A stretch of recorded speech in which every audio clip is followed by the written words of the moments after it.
Sunset falling on the news so slow, where the train went home and the stories flow.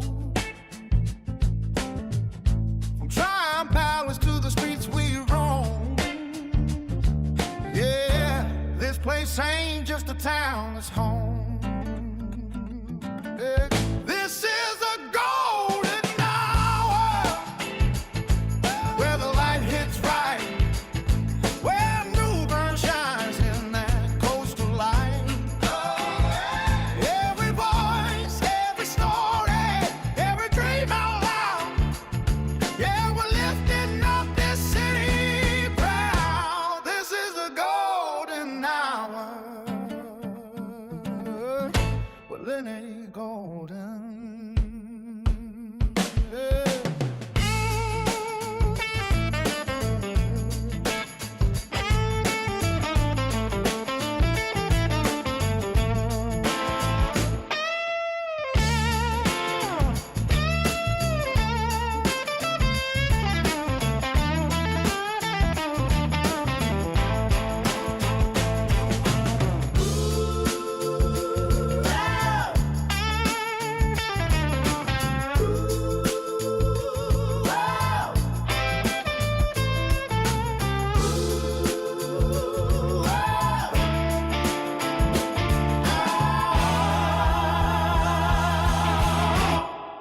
Sunset falling on the news so slow, where the tram winds home and the stories flow. From Tryon Palace to the streets we roam. Yeah, this place ain't just a town, it's home. Yeah, this is a golden hour. Ooh, I am. Ooh, I am. Ooh, I am. This is the golden hour. Yeah.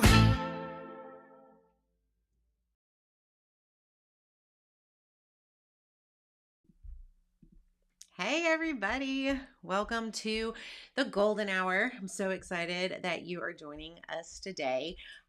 Super excited today about our guest. She is not only a colleague, but a dear friend of mine. And I can't wait to hear everything she's going to share with you guys today. But as usual, I'm going to quickly just mention one of my properties that I've listed. 316 Hawks Bluff is still on the market. Had a lot of activity this week, but it could still be yours. It is 3 bedrooms, 2.5 baths. It is actually absolutely stunning inside. I'm planning to go visit it this afternoon and get some updated pictures. I think the landscaping is done now. So we should be able to see all kinds of things here. So without further ado, I'm going to introduce you guys to Nelda Kales. Nelda, hello. How are you? Hey everybody, I'm great. Doing great today. Thanks for having me on. Yes, for sure. Real quick, give me your title. I'm going to move your name down a little bit. It's covering your pretty face. Give me your title officially over at Keller Williams in New Bern. Okay, so I am the CEO and team leader at Keller Williams New Bern, and I've been here for about 1.5 years now. No, that was my next question. How long have you been there? Oh, It feels like you just got here, honestly. And when you said that the other day, same. it's been like 18 months. It's like, what? Where did the time Yeah. go? But what does that mean? CEO and team leader. I actually said something the other day. I talked to my team leader and their response was, "Oh, I didn't know you're on a team." I'm like, I mean, I am, but I'm not. Like, I'm an independent agent. But what does that mean if you're my team leader? So, um, that's a good question too. I have had people say, "Oh, you're running a team," and the answer is technically yes. I run the biggest team in New Bern, which is a team of almost 175 agents, or about 175 agents. I think of we also call our offices market centers, Mm-hmm. and I think that's reflective of there's something active going on. There's buying and selling happening within our market center. Mm-hmm. So being the team leader of a big team essentially means I'm responsible for growth that happens inside the market center, which means I take it on my responsibility and accountability to help each agent grow in the space where they want to grow. Mm-hmm. And then outside the market center, being a team leader means I'm going to look for ways to drive business into the market center. Either that is through growth and recruiting, it's through business development opportunity, be that ancillary businesses that we can be involved in, other real estate transactions or new developments that we can be involved in, but anything that can basically essentially bring new business or help our market center thrive and then bring that back to the team as a whole.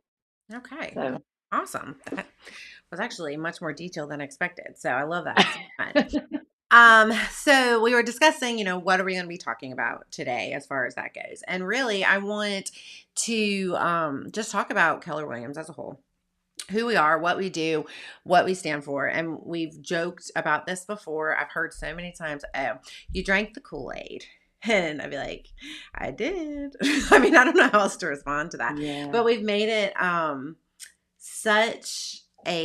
it's been such a joke, and it's online, but people are convinced it's a cult sometimes. So they're either obsessed with it, like totally sold on everything that's Keller Williams, or they're completely against it. They're cults, blah, blah, blah. So why do you think we get such a strong reaction? So I I think I'm going to say this. Maybe this is not the right way to say it, but I think if you go back to the beginning days of Keller Williams, we were the first of a kind. We were the first of a kind of a company that was built on very specific models, very specific systems, a real red book called MREA that is basically like the real estate Bible.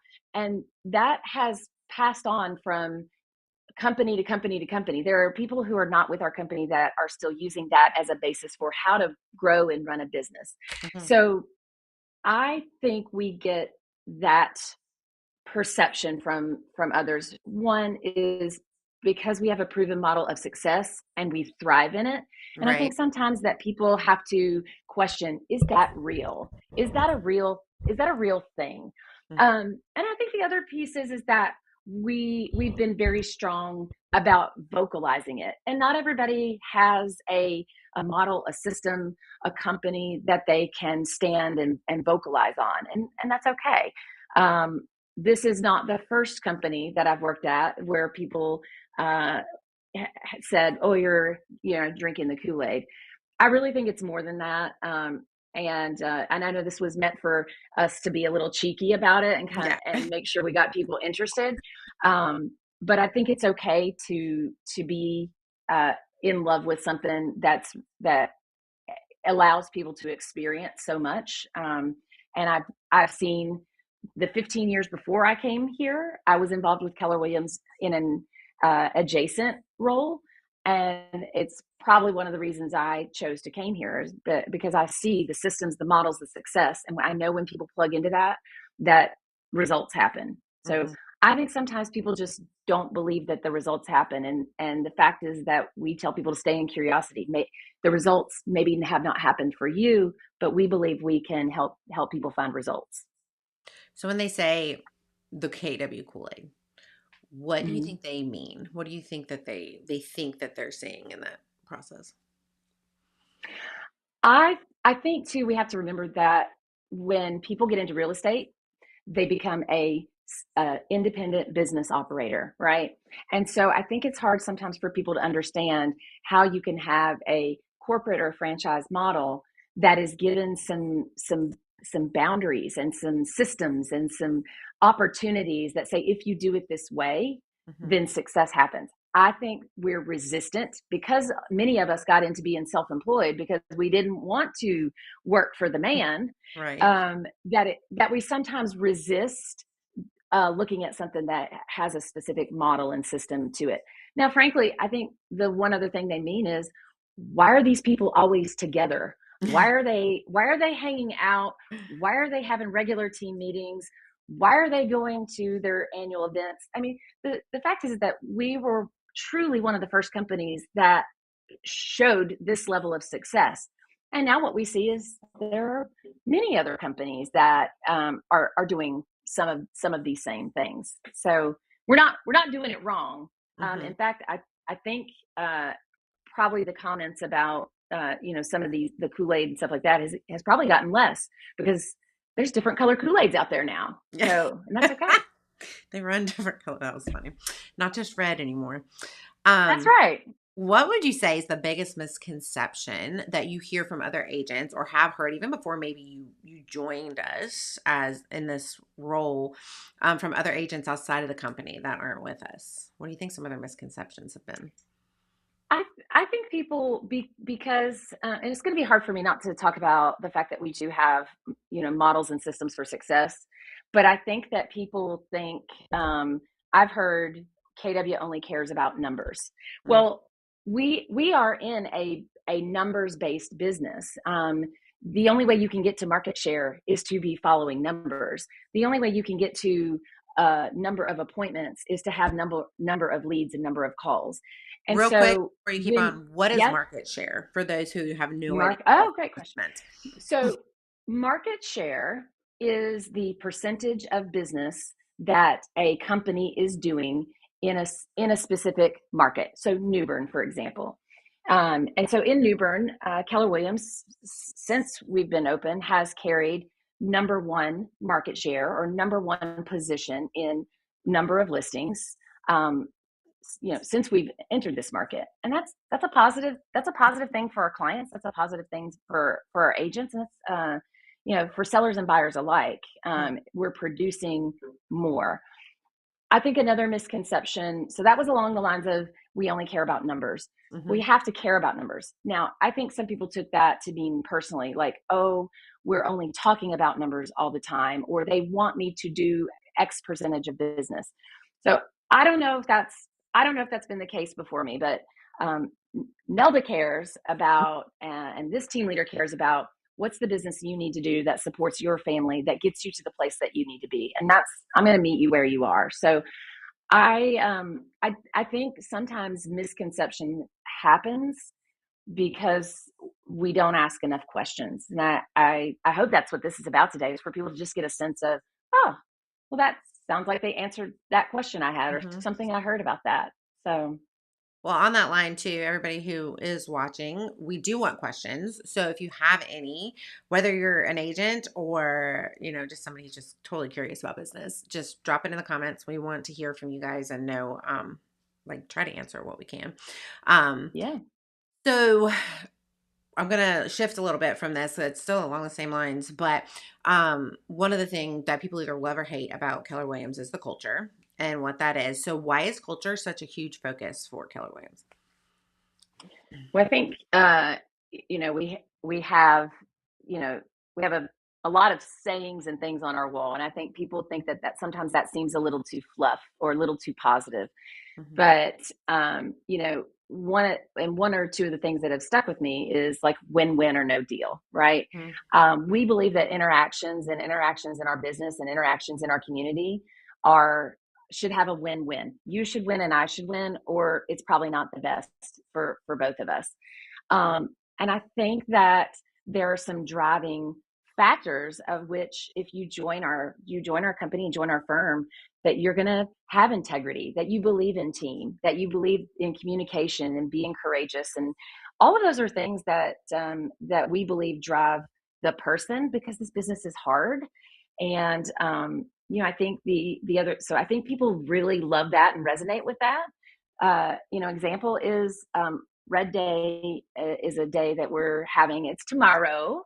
And Red Day is a once a year event where we nationwide and internationally, we shut down our offices the second Tuesday of May for a service project. We believe that we should serve in the communities that we're earning in. And so we have people who love that so much that they will talk about it all year. It's so important to be a part of the community. We have other people who may not, who may judge for that. The same as KW Cares. KW Cares is a philanthropy that, I know the one of the hardest hit areas, it comes from our areas, the hurricanes that we experience, the hurricane that made it all the way to the mountains, the landfall that happened there. And Keller Williams, has millions and millions of dollars that have been held back by our associates to help others in need. And because we are self-employed, we don't all have the resources to be able to do that. So I think one of the things people love about it is the way we show up for each other. And I think one of the things people, I can't say hate about it, but don't understand is how we show up for people. We're just a bunch of people who love who love having fun and love being successful and love collaborating together. Well, that's something too. That kind of goes into my next thing. Um, do you feel like real estate has become too isolated? As in, agents are technically they're committed or not committed, connected online, but actually starving for community with each other. Have you seen that a lot lately? I've seen it. I've seen it a lot. I've seen it with.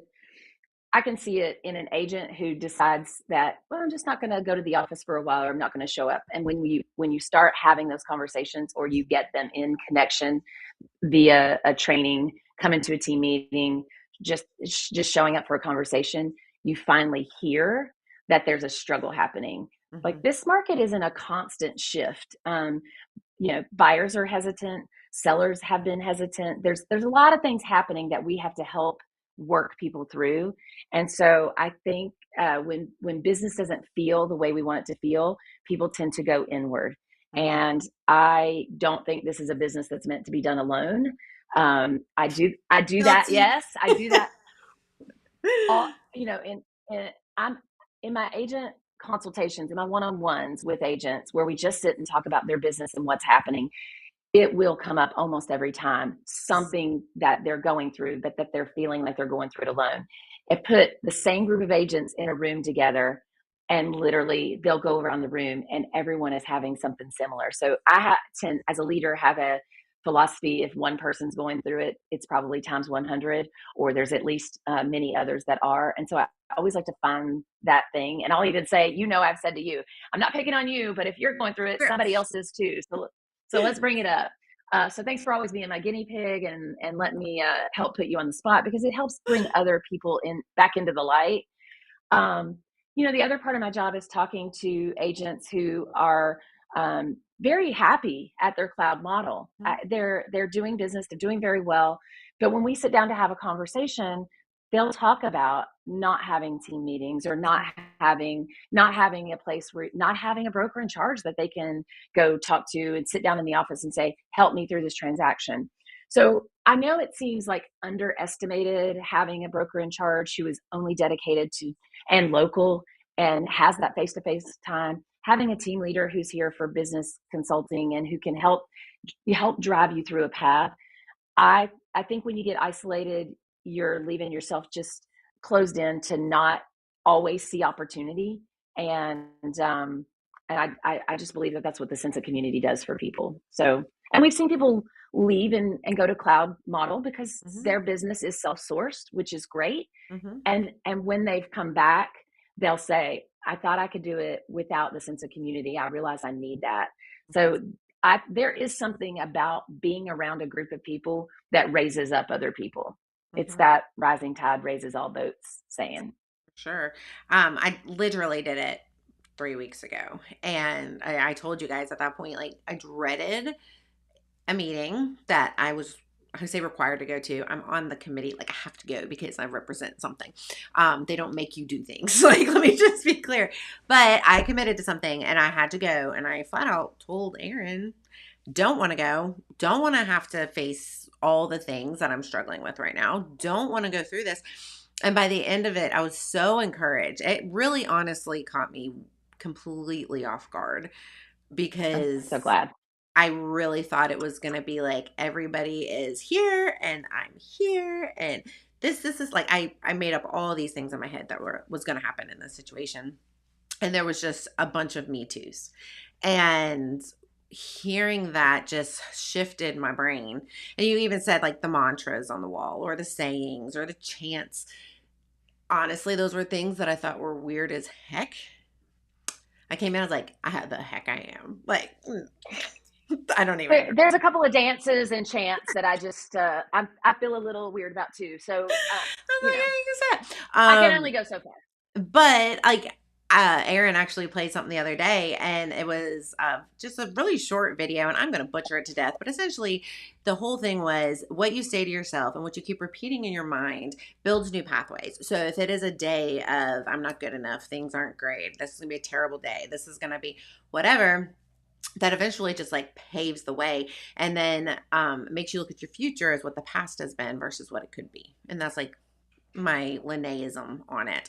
And I just thought about that when you said that it's, yeah, sometimes things seem silly, but sometimes you just have to remind yourself it's going to be a good day. Today's going to be great. And I'm good at what I do. Like something as simple as that. It doesn't have to be bold, or it doesn't have to be all the other things, but it is important what you say to yourself. But being in a situation, and I do think like as soon as something gets hard, humans recluse as a whole. The market right now is not necessarily the easiest thing we've ever been in. And so it's real simple to pull away and just be like, okay, I'm just going to hear a bunch of success stories, and I'm just going to be over here. But instead, you're going to be met with, okay, well, let's talk about it. Or me too. We've had real this or that. Or even if you're celebrating, me too. There's just so many options there with community.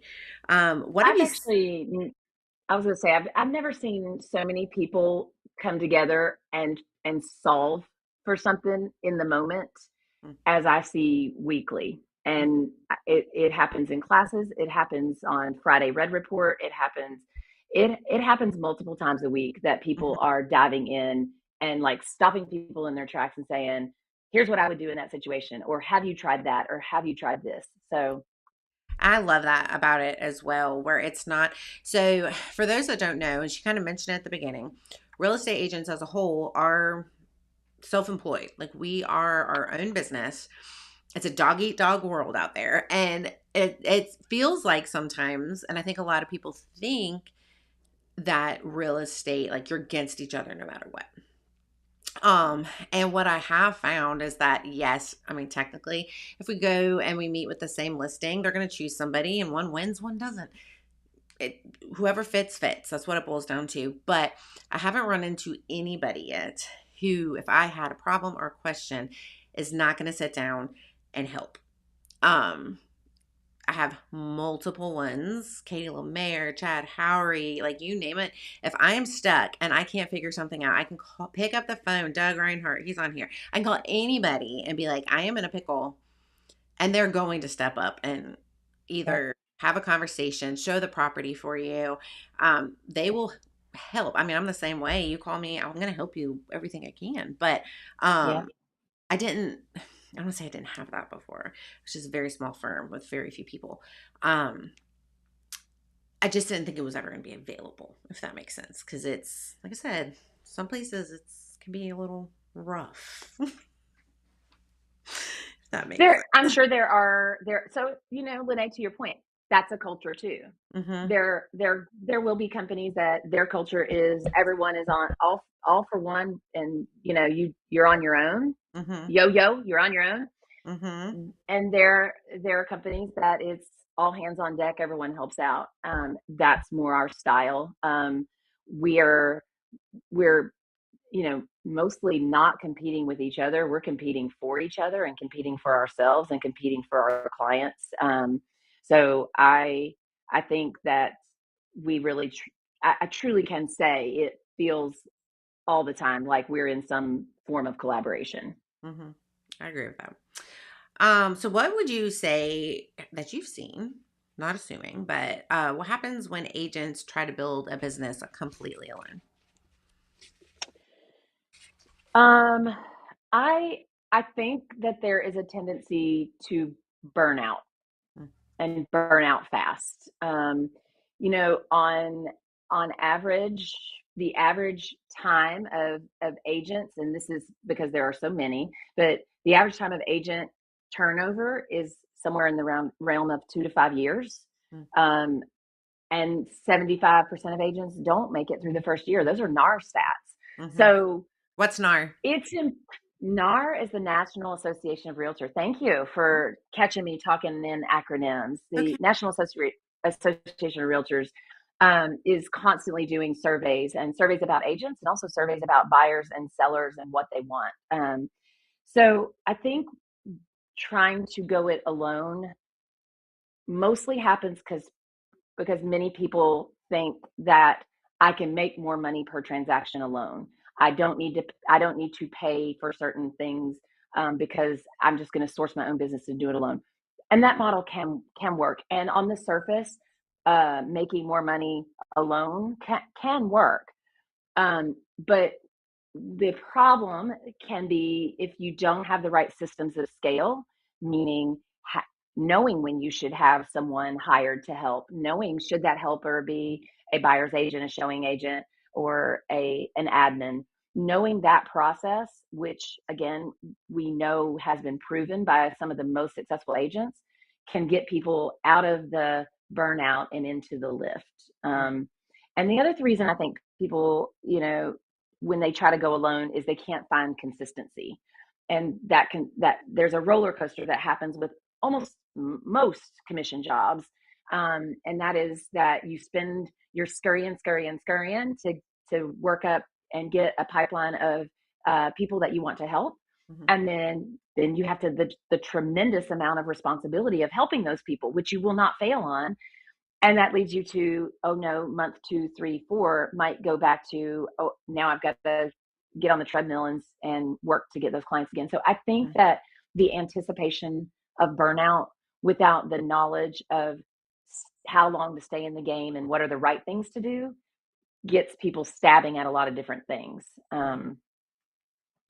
They kind of And I answer think it just, too, because there's always a joke like Keller Williams people are very happy, they're peppy, they're too positive, which I feel like there's much worse things than that. I've met ones that are not positive at all. yes, But yes. honestly, because we have tons of rejection, burnout, all that kind of stuff. How much would you say that mindset and being around people who want to grow, learn, and collaborate, how important do you feel like that is for those people? Oh, mindset's critical. Hang on, I had a earpiece I malfunction. Let me heard zip it. down I and come didn't know back. what. I kind of thought you were falling. I didn't know um, what was happening. you're like, so mindset is an absolute critical part of this business. And it's I'll go back to what you just talked about. There's a book I read called What to Say When You Talk to Yourself. It's along the same lines. And it is so critical, the things that you say to yourself, because also not only are you representing yourself, and that has to come with confidence so that you can win, but you're representing others in a manner, in a time that is very emotional for a lot of people. So it's really critical that you are in the right space of mindset, and not that your mindset's going to be great every day, but that you have some tools and some skills that can keep you in a positive mindset. And that doesn't mean it's all roses and unicorns and rainbows. It just means that you've got some systems and things that you know how to look at. I taught a class last week. It was a 5-day intensive class, and now we're into the second portion of this class. And the second portion of the class has an everyday portion. Before you start your lead generation activity each day, have a mindset moment. And so that mindset moment is walking through things like accountability for yourself and and rejection. What do you do when people say no? How do you keep plugging along? But so many of the things we do, especially being self-employed, sometimes bring you to internalizing things that really aren't in your control. And Mm-hmm. so I think that's a big part of real estate is there's some things that are just not in your control. And so really having your mindset around that. The economy is not in our control. The interest rates are not in our control. All of these are things that impact the viability of our business. And yet we still have some very successful things that are happening for our agents and for buyers and sellers. And that's because we're focused on what we can control. Mm. Yeah, I love that. Well, that kind of goes into the next topic I want to talk about. One thing that even the worst of critics for Keller Williams will admit is that education and training with KW is phenomenal, especially if you're a new agent. And honestly, that's been like the one thing I've heard more than anything. It's like, yeah, if you're a new agent, but if you're you're an established agent, it's not so great. I beg to differ because I took the class last week.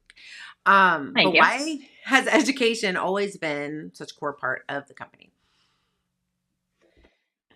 I truly believe this goes back to the Millionaire Real Estate Agent book. I think it started with that. That book is written and was written by asking 200 plus agents, top performing agents, and going in and asking them specifically what do they do in their business that's successful. Mhm. So we come out with that says this is what you do in a business that's successful, um, and then training to that and retraining to that. And I'll give you an example. Last week in my class, I had multiple agents. I had two or three agents that had been in the business for a year, and a handful of agents who had been in more than a year. And we started, as you know, we started talking about the listing agreement or listing packet, what you would take to a listing.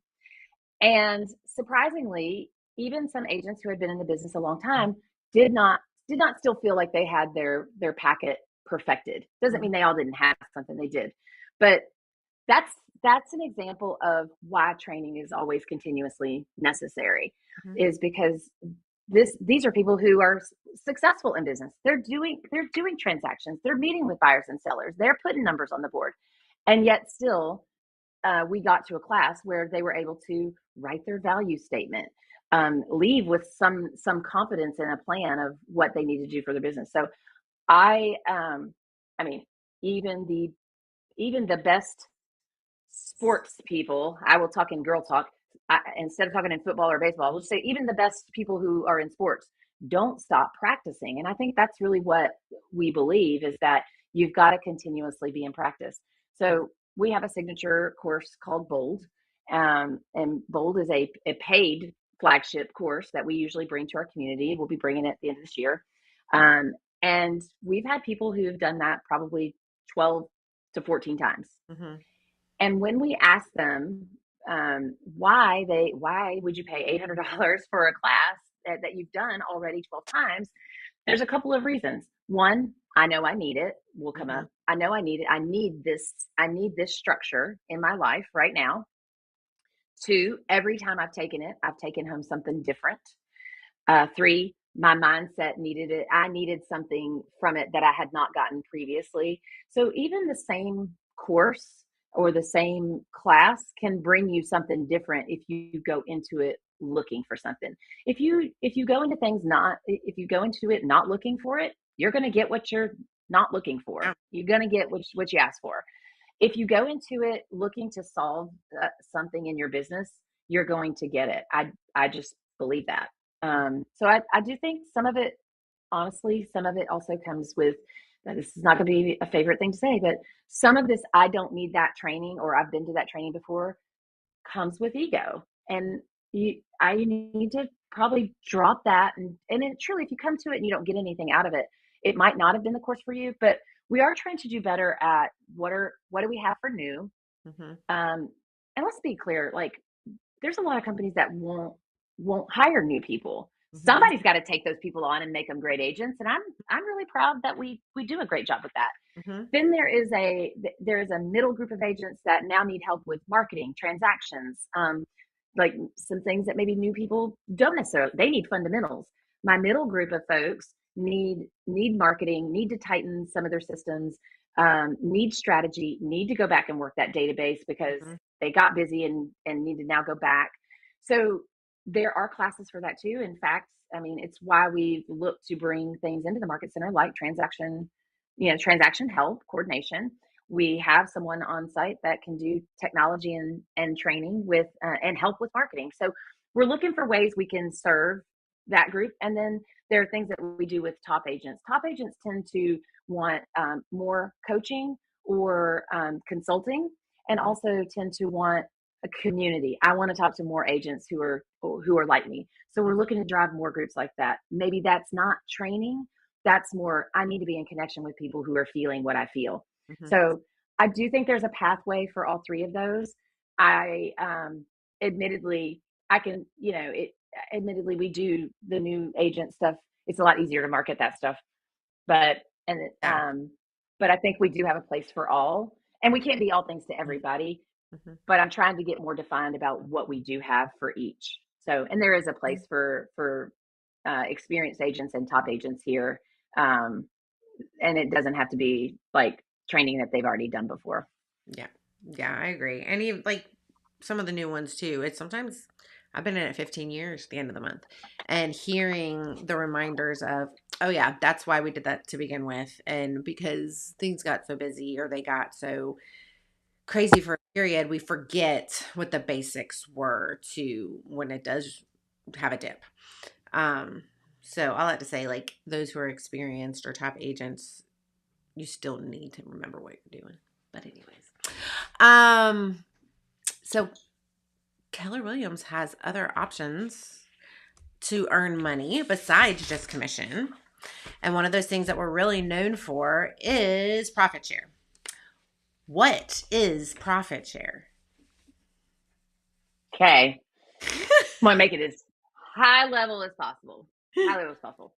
So again, we were a pioneer of creating a secondary opportunity for people to get additional income, and we created an opportunity called profit share Hmm. because we are a growth minded company.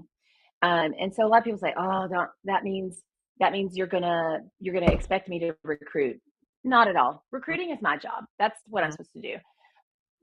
But I do think, and what the calls led up to this point is, we have some people who feel really strongly about where they work, and that it's a great place to be, and it's a place where successful people can grow, or you can grow to be successful, either one.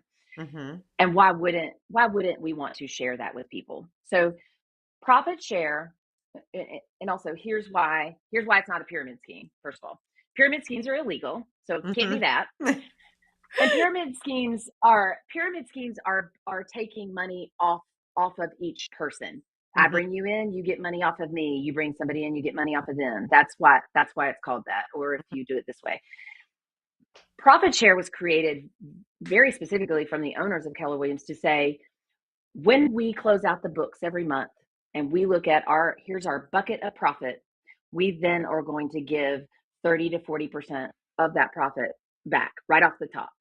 So that's not a pyramid. That Hmm. is owners saying, I believe that a model that rewards people for helping us grow is important enough that I'm willing to share in my profits for it.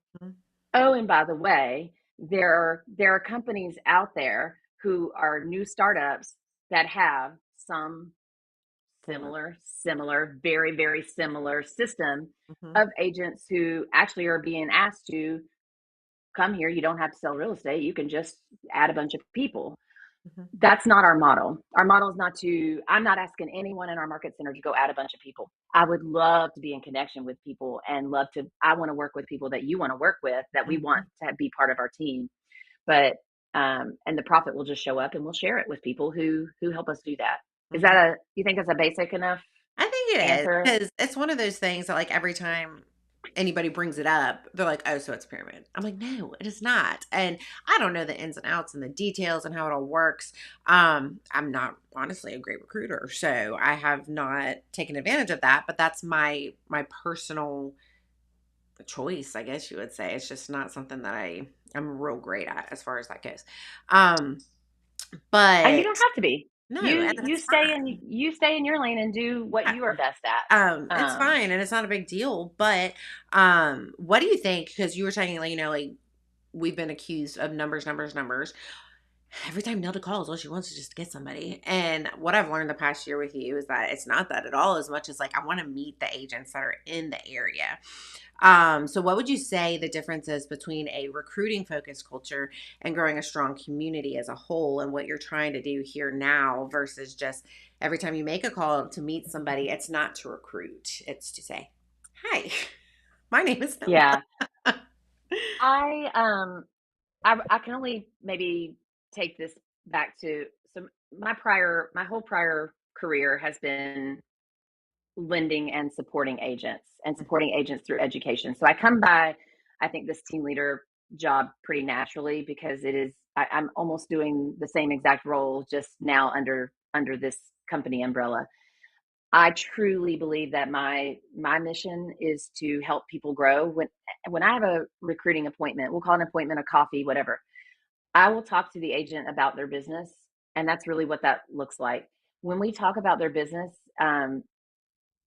it will sound something like, "I really care about you and your success. I would love for you to be successful with us, but I'll help you no matter where you are." Mhm. And I believe that that's what that should sound like. I'm not a high pressure cooker salesperson. I believe that I can attract people here through our results and attract people through here through understanding who I am and just seeing the vision of what I want for people. And it's because if people don't see that, well, then it's probably not going to be a good match. So my calls sound more like, I'd like to get to know you, and Lene thinks enough of you. She thinks we should be in business together and would love to have you, showing up in the office here and there. But we don't know if we're a right fit for each other. So could we just get to know each other? And if somebody says, well, it's not the right time for me, or I'm happy where I'm at, one, I would say we love happy people. That's Mhm. great. Um, and if you're happy where you're at, but something happens in your business that you believe you're going to need some help with, or something happens and you just have questions about could it be better for you, I want Mhm. to be the person you call. I just want you to call me and say, I'm having something with my business right now. Am I doing right or not? It's not my job to talk people into something. It's my job to show people where they can be and what can happen for them, and believe that we can help get them there.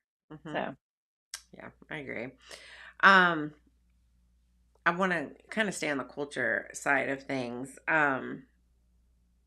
I'm trying to think how to word it. What's the balance between caring about people and still holding agents accountable? Where you're not going to be like this soft, oh, everything's fine, everything's hunky dory. Um, what would you say that balance has been thus far for you? well, I'm looking around my office because this is kind of funny, but I mean, it's funny, but not funny. Great accountability happens when people are okay being vulnerable. And I mean this in such a respectful way, in a sweet way. There's a reason that tissue boxes are in my office. Like when people have conversations with me, I hope that they feel and know that they're very safe, real conversations. And it's also my place to say, I can't get you to 9 agreements if you don't make the 10 calls a day. Um, last week, I experienced someone who was having frustration over making calls to their sphere, and my goal was to not push that. My goal was to find the next best alternative, and it's met with resistance. And so I think the goal for me is to hear people where they are, and if what we're suggesting is not working for them, because business is different for each person, it's to find another place of accountability. So the other part of that is I always have to say to people, I'm not your manager. I'm not your boss. You're not my employee. We can fire people, but I prefer to help people get to where they want to go, Hmm. and have that honest conversation to say, we're not going to get you there. And some of that may sound like, what's what's going to happen for you or your family if that doesn't happen? My goal is to get people thinking in a different way so that they become their own self accountability, and I'm just the coach that got them to see it. Hmm. So, do you believe that community can actually make people more productive? Oh, 100%. I I I have I've seen it. I've seen the way people light up in conversations. I've seen the way people showing up uh, has been great for people. I won't take credit for it, but I mean, having one of our top producing teams who was offsite move back to the office, I think speaks to their confidence. And one or two of those teammates have said, I see some things, great things happen in the market center, and we want to be a part of that. That makes me happy Yeah. to see that there's something here that they want to be a part of. Yeah. So yeah. So, have you ever watched? I mean, that's a perfect example right there. An agent who came into KW and was completely defeated and then changed because they finally had the support, the community, so on as training, whatever it might be. Um, Have Yeah. you watched that happen any time, often? Any examples you might have without naming names, obviously? Yeah. Right. I think one example is an agent that left another firm last year. They've been here about a year now. Um, and they came really kind of broken about the industry. They weren't getting support where they were. And when they came, we in orientation, we went around the room, and this person said, "I am so glad I decided to give this a try. I was about to leave real estate altogether." And this person was had not had their license very long. So Hmm. again, go back to my stat about leaving the business in the first year.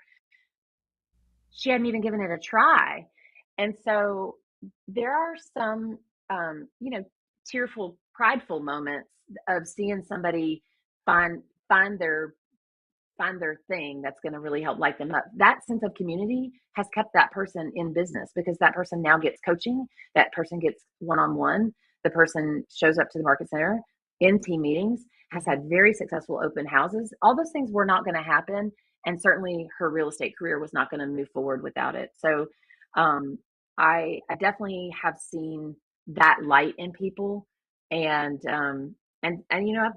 to your point, the one of the meetings that we had a couple weeks ago, it was stopping the meeting to say today's not going to be a meeting, today's going to be a conversation, so that people can have space to move together and getting better with Hmm. something is really listening to people. Hmm. So Well, that's yeah. perfect question. So, what do you say is harder, teaching the contracts and sales? This is a house. This is what you do. Or helping people believe in themselves again. Yeah. So it's it helping people believe in themselves again is like my jam, what I love to do. um, which is why I think Marianne and I make a great concept. She also is a transitional coach and very much is a believer in helping bring people up. Hmm. But she's got the compliance and the contract stuff down. In fact, I go to learn from her with that. But I think she and I do a great job tag teaming and understanding where people are so that we can both serve in a capacity that hits people where they need us.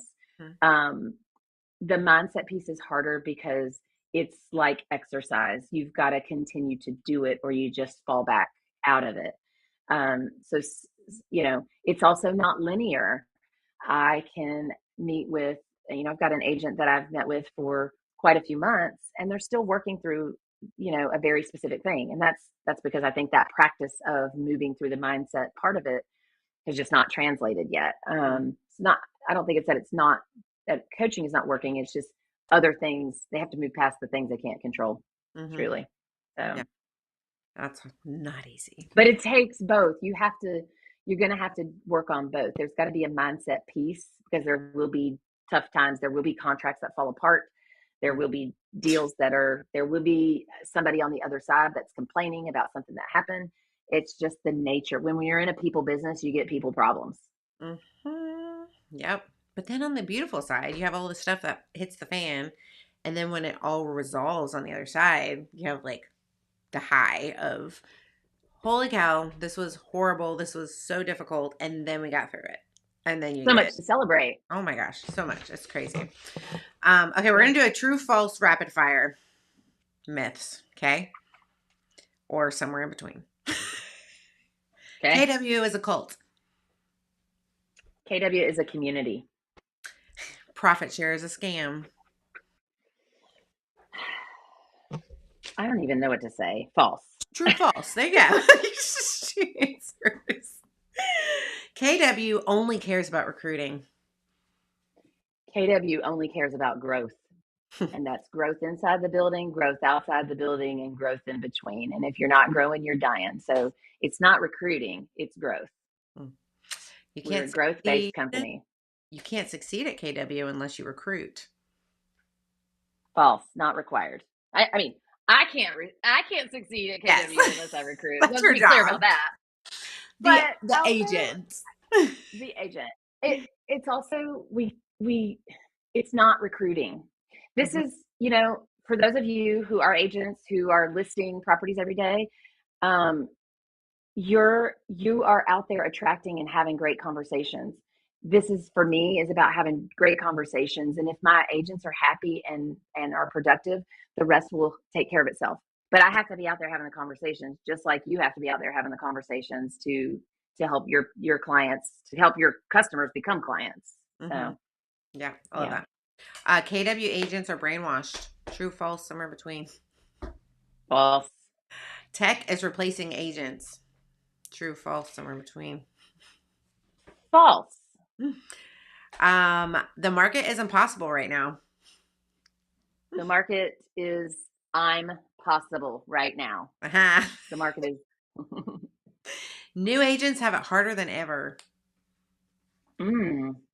I'd say if you're alone, yes, you do. If you go it alone, yes. Um, I don't think new agents have it harder than ever. I think there are so many tools that the new agent has to be plugged into the right spot. And the Mhm. right spot truly is being also in community with folks who are having great success at the same time. They need that positivity of hearing what's going really well. And there are some great stories out there right now. Yeah, for sure. Well, that's one of the things like we didn't really get to hit on that, but like technology and AI, and of course, there's a whole lot of things. Like even when we were in Atlanta in February, they were addressing it. It's like you hear one extreme of saying that AI is taking over, you shouldn't utilize it, this and that. Another one is saying if you don't utilize it, then you will be pushed out. How do Yeah. you think Keller Williams is standing in terms of being competitive with technology and AI and the things that are available? So I think we probably don't talk about it enough because we are a training and education organization. We are very much tech enabled. I think we have a pretty awesome tech suite, which does include some, an AI generator. It includes Canva. It includes your database. It includes your document delivery. So all of those things are there, but those are just necessities Mm-hmm. today, right? Mm-hmm. What I think we are getting right is that's tech. Tech is no good if you don't have the strategy behind the tech. Tech is just a thing you have if you don't have the right people teaching the strategy. So we are, in fact, I'm actually going to teach a class at the board next in June around AI. So Mm-hmm. I believe KW believes that lead gen is being used for two ways: efficiency and then lead generation. And I think not enough agents have probably leaned into I can actually help that. I can use AI to help me lead generate. I think we're using it for the easiest of tasks. Write this listing description. Mm-hmm. Um, write, add this to my calendar. I think there's a whole nother level of how we can use AI. We have a playbook written on AI and uses. Um, and I think that you don't have to use it all. Like the class I taught last week, each day had AI in it. And so it's like, just pick that one thing off and incorporate it. I don't know if you've read the book Atomic Habits, but this is one of those things, just like exercise or just like diet, pick one thing off and stack. Don't stack until you've really learned how to use that particular, piece of it. So Mm-hmm. I don't think it's going to put agents out of business. I think the agents who are going to show up, look the best, be the most consistent are the agents who find a way to bring AI into the world. I don't think AI is going to do all the work. I think this is a localized thing, but I think AI is out there helping agents make better decisions, um, providing data because we're for the most part, most of our agents are people, not data people, right? So you've got to find a way to get to the data and validate the data and then use that data in your conversations. So I think there's so many uses for AI itself, but the real trick is learning what's the strategy to employ to use it, not just kind of haphazardly like doing it for various things. Yeah. So, And also like actually being educated on it versus just reiterating what it says. It's like copy and paste. uh-huh. So if like we're just not gonna Yep. copy and paste versus but helping with that. So after all the rumors, the jokes, the internet opinions, why would you say Keller Williams actually gets it right? I think we're the fundamentals along the lines of the things we've talked about is staying and keeping agents engaged is what I think we get right. And how you do that is through the training, the education, the exercise, the communities. We didn't even talk about the amounts of communities that we have. But Across the world. yeah, yeah. I think what we get right is understanding that in order for people to want to be here, they've got to be successful and they've got to be in business. And so all the levers we're pulling are to get people productive, active, making money, building a life worth living and legacies worth leaving and businesses worth owning and careers worth having. So, I think all of those things are what we get right. It's the whole thing, not the one thing just production. It's the how getting people into production and keeping them there is can solve the whole thing for them. Mhm. So, Well, is there anything else that you would like to add that we did not hit on? no, well, first of all, thank you again for having me on. I really appreciate your mission to allow us to speak and allow me to give our story to your listeners. Um, I just really have enjoyed you. As you guys can tell, I get excited about talking about what we have to offer. I believe in it. If I didn't, I shouldn't be here, but I believe we're the best place to be in real estate and we're the best place for our teammates to be in community. So, I hold your all's success so closely to my own success, and that's really how I measure how well I'm doing is by how happy, healthy, and productive you guys are. So, I think the people part of this business is the part I love the most, and it's because people can be in any specific space in the business right now, but Mhm. we all can all be doing something together. That's the fun of it. We're all different, but working towards kind of the same goal. So For sure. yeah, Well, I thank appreciate you, you so much for coming on. And if anybody has any thank questions, you. I forgot to put the job form on there, but you can post on here. I can get you connected with Nelda. If you have any questions or concerns, or just being like, "What is this place?" What like, I would love for you guys to chat with her because I think it'd be awesome. So, Oh, maybe some folks will open up to a coffee or we'll see that not every meeting is about a recruiting meeting. I'd love to be in connection with folks and thank you for giving me this opportunity and platform to put it out there. I really appreciate it. yeah, for sure. Well, you have an Okay. awesome Wednesday, and I'm sure I'll see you Thank soon. you. And everybody else, you All have a right. great day. Thanks, Lene. Have a good one.